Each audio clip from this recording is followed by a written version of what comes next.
Good morning everybody, this is the class of Communicative English, and we have been teaching English for quite a long time, and this is the batch of first semester, means the people those who have joined this particular batch in 2023 only, and as an additional part, we have been teaching Communicative English. Today we would like to check your progress, and for this I would come to you people, and I will be giving you some opportunity to present your views on any topic of your choice, and you got to speak on the topic for 1 minute or 1.5 minutes. That will be the duration. And once you speak afterwards, I'll be giving you the feedback as well. Do not worry about committing grammatical errors, because this is your learning phase. And this is but natural that while speaking, you might commit some grammatical errors. So don't feel that you are going to be 100% correct, and that's okay. That is a part of learning. So let's start and be confident, right? Only one request, that you should speak a bit louder so that mobile could catch your voice properly. So first of all, I'll come to you. So what's your name? Good morning, sir. My name is Piyush. Morning, Piyush. How are you? I'm fine, sir. How are you? Great. So today, if I give you a topic to speak on, speak in English for a period of 1 minute, which topic would you like to choose? Sir, I would choose the topic of should sports be a compulsory part of our daily life or not? Should sports be a compulsory part of our daily life or not? Alright. So the topic is granted. Speak on this topic for 1 minute. So hello everyone. I am Piyush from BSc-IT first sem batch 1, and my topic is should sports be a compulsory part of our daily life or not? And I am here to tell you my views on this particular topic. So starting from my point of view, yes, sports should be a compulsory part of our daily life. Not because for our physical health, but yes, it helps us in mental growth as well.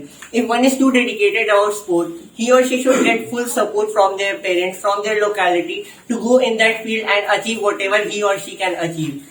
In fact, on an average, other countries as compared to Asian countries are achieving more fame and more money rather than Asian countries, because the aspect ratio between Asian and Western countries is approximately 32:21, which is a very far mile between two countries. Even in India, if we are watching, our parents are not fully supporting us for going into sports. They are telling us to become engineer, doctor or something like that. Then after they are telling us you can do whatever you want, but first you have to study, become a good man. But this is not the right way. Even I think in other countries like we can see France, Russia, where people are achieving more than us in their teens, the golden years, where they are achieving a lot of fame, a lot of money and a lot of success.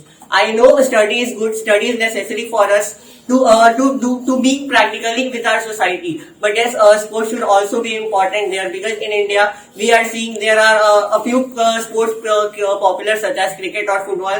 Even cricket is the most popular rather than other sports. But yeah, we have more talent than other countries, because we are not getting a proper opportunity. We are not achieving that success in our country too. In fact, I want to say that there are something which sports can tell us rather than study, because study will tell us the words which are written in the book, but we cannot learn team coordination, team growth and management by only studying. We have to go physical for that. So that is all I wanted to say. Thank you everyone. Well, probably, a good round of applause from all of you.